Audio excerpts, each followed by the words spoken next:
என்னோடய சேனலுக்குள்ளே போய் பாருங்கள். என்னோடய வீடியோஸ், முக்கியமாக வீடியோஸ் பாருங்கள். இந்த லைவு ஷார்ட்ஸ் எல்லாம் அப்புறம் பார்க்கலாம். நீங்கள் முதல்ல என்னோடய வீடியோஸ் போய் பாருங்கள். என்னுடைய தம்ப்நெயில், என்னோடய டைட்டில் இதெல்லாம் வச்சு என்னுடைய கண்டென்ட் என்ன அப்படின்னு சொல்லி உங்களுக்கு புரியும். ஓகே, என்னுடைய கண்டென்ட் ரொம்ப ரொம்ப வித்தியாசமானது. எனக்கு தெரிஞ்சு யாருமே முயற்சி செய்யாதது. ஓகே, நான் ஒரு நல்ல விஷயம் பண்ணுறேன். நான் வந்துட்டு மோட்டிவேஷன் பண்ணுறேன். நான் வந்துட்டு ஒரு முன்மாதிரியாக வாழ்கிறேன். நான் விழிப்புணர்வை ஏற்படுத்துகிறேன்.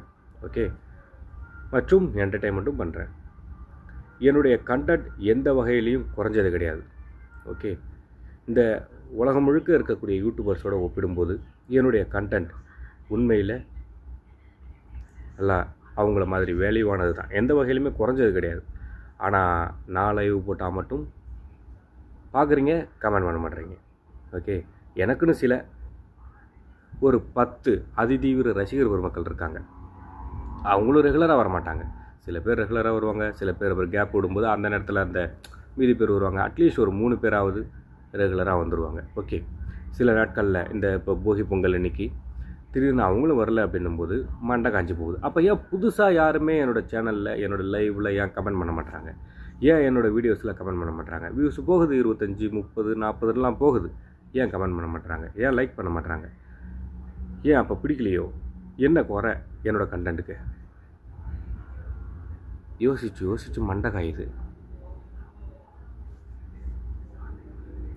தொடர்ந்து போடணும் தான். ஓகே, சின்ன ஒரு சிம்டம்ஸ் கூட தெரியலடா, எப்படி தொடர்ந்து போகிறது? எங்கேருந்து ஊக்கம் கிடைக்கும் எனக்கு? எங்கேருந்து எனக்கு நானே என்னை வந்துட்டு ஊக்கப்படுத்திக்கிட்டாலும் எவ்வளோ நாள் அது நீடிக்கும்? இன்றைக்கி நான் லைவை வந்துட்டு மைண்ட் அப்செட்னால் பாதியில் கட் பண்ணேன். ஒரு 1/4 மணி நேரத்தில் கட் பண்ண உடனே லைவை விட்டு போனேன், செல்லை உடச்சிருவேன் அப்படி சொல்லி வாட்ஸ்அப்பில் நம்ம சேனலுக்கு உண்டான குரூப், வாட்ஸ்அப் குரூப்பில் நம்ம சுப்பிரமணி சொன்னான். நான் ஆனாலும் அதை மீறி கட் பண்ணேன். கட் பண்ணிவிட்டு தான் போய் வாட்ஸ்அப்பில் பார்த்தோம் அது போல் மெசேஜ் பண்ணியிருந்ததை. செல்லை உடச்சி அதை இன்னொரு ஃபோன்லேருந்து ஃபோட்டோ எடுத்து எனக்கு அனுப்பிவிட்றான். நீ லைவை கட் பண்ணதுனால நான் என் செல்லை உடச்சிட்டேன் அப்படின்னு. இப்போது இவனுக்கும் ரொம்ப எக்ஸ்ட்ரீமாக பிடிச்சி போச்சு.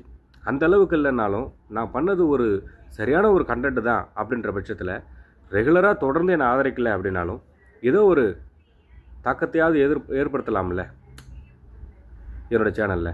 இதுபோல் நாங்கள்லாம் பார்க்குறோம், உங்கள் கண்டென்ட் ஓகே தான் அப்படின்ற வெரிஃபிகேஷனை நான் எங்கேருந்து எடுத்துக்கிறது? என்னோடய கண்டென்ட் ஓகே தான், நான் பண்ணுறது சரி தான் அப்படி சொல்லி நான் எங்கேருந்து எடுத்துக்கிறது? என்னை பொறுத்த வரைக்கும் என்னோடய கண்டென்ட் ரொம்ப சூப்பர். எனக்கு ரொம்ப ரொம்ப பிடிச்சிருக்கு.